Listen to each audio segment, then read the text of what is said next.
오늘은 SBS 금토 드라마 귀궁 13화. 본격적으로 밝혀진 팔척귀의 정체, 그리고 윤갑의 귀온 귀환과 강철의 소멸 카운트다운까지. 드디어 이야기는 마지막 3회를 남기고 클라이맥스로 치닫고 있습니다. 이번 영상에서는 팔척귀의 정체와 과거 회상 장면, 윤갑의 귀온 복귀와 강철의 체력 저하, 여리의 선택과 강철의 결단, 그리고 아직 풀리지 않은 이야기들까지 한 번에 정리해 드릴게요. 드디어 밝혀진 팔척귀의 정체. 13화에서 드디어 팔척귀의 정체가 밝혀졌습니다. 그 이름은 천금희. 100년 전 연종대왕의 어영청 호위군관이었고 자신의 고향인 용담골을 피란지로 추천했던 인물입니다. 하지만 연종대왕은 결국 백성들의 생명보다 자신의 목숨을 택했고 천금희는 왕에게 버림받은 채 사지에 남겨졌습니다. 그 결과 천금희는 노모와 아들이 몰살당하는 장면을 지켜보았고 이 원한은 그의 죽음과 함께 팔척귀로 탄생하게 된 것이죠. 팔척귀는 단순한 귀신이 아닙니다. 천금희, 용담골 수많은 백성들의 복합원귀, 말 그대로 왕실의 업보가 낳은 집단적 저주 그 자체입니다.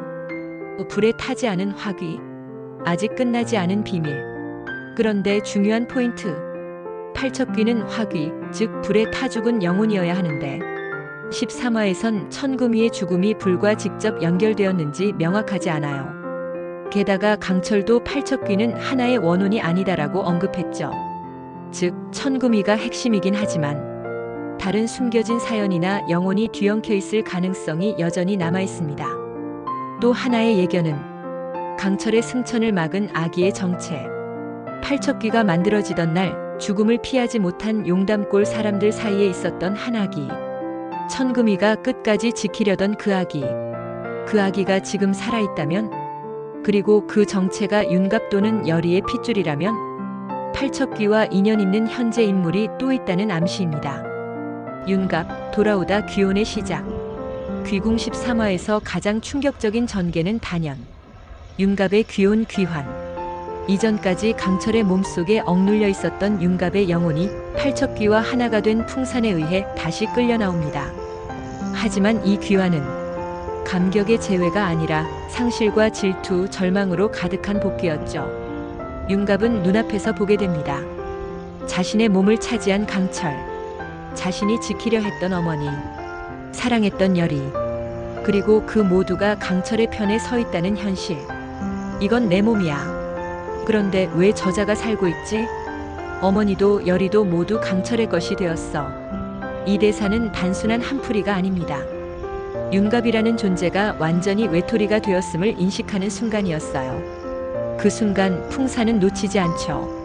팔척귀의 일부가 된 그는 윤갑의 감정을 자극합니다. 동정이 아닌 분노와 절망을 선택하게끔. 넌 아무것도 지키지 못했어. 강철은 다 가져갔지. 윤갑은 그렇게 자신의 의지로 귀온이 되어가는 길목에 들어섭니다. 자발적인 귀화에 가까워요.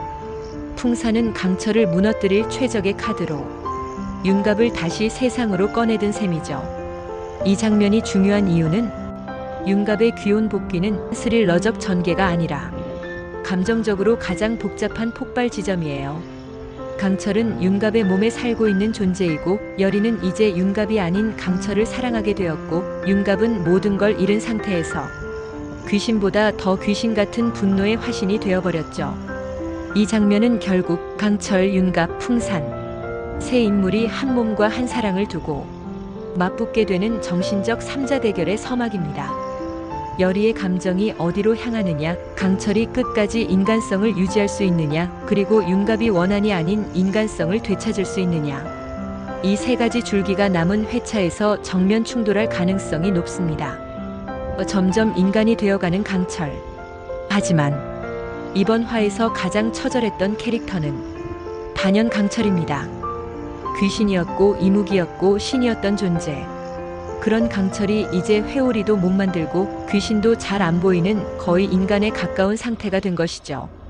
강철은 이렇게 말합니다. 지금의 나는 거의 인간에 가까워. 하지만 그녀를 지킬 수만 있다면 이 힘을 전부 써도 괜찮아. 여리는 말립니다. 야광주가 너무 소진되면 당신은 사라져요. 하지만 강철은 단호하죠. 지키는 게 내 역할이라면 이 한 몸 다 쓰겠다. 이건 사랑 고백이자 소멸을 감수한 결심의 선언이었습니다.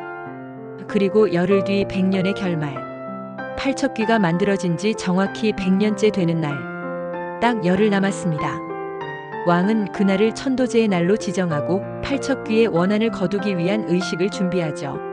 하지만 강철은 그날 야광주가 완전히 소진될 운명이고 팔척귀와 맞서 싸울 힘은 거의 남아있지 않습니다.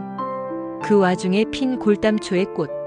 수십 년 동안 한 번도 피지 않았던 꽃인데 딱 이 타이밍에 피었다.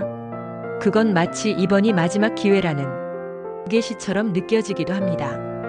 골담초는 물의 기운이 강해 강철이 가진 야광주를 지키면서도 완전히 소진시킬 수 있는 유일한 약초.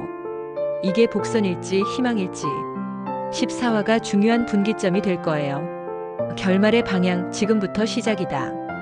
정리해보면 지금 귀궁은 왕실의 죄, 인간의 감정, 존재의 소멸이라는 세 가지 축이 충돌하는 상태입니다. 강철과 윤갑, 몸과 존재를 놓고 벌이는 충돌. 강철과 팔척귀, 신과 복합원귀의 전면전. 열이 사랑을 지키려는 몸주신. 왕실의 과거를 속죄하려는 결단. 팔척귀의 정체가 천금이라는 건 밝혀졌지만 아기의 정체, 화기가 된 진짜 이유, 윤갑의 귀혼과 열이의 선택. 아직도 해결되지 않은 내용이 남아있습니다. 귀궁 13화는 말 그대로 이야기의 판을 다 깔아놓은 회차였습니다. 강철은 존재를 지킬 수 있을까? 열이는 누구의 손을 잡을까? 팔척귀는 진짜 천도를 받을 수 있을까? 결말이 궁금한 분들, 이 영상이 복습과 정리에 도움이 되셨다면 구독과 좋아요, 알림 설정까지 부탁드립니다.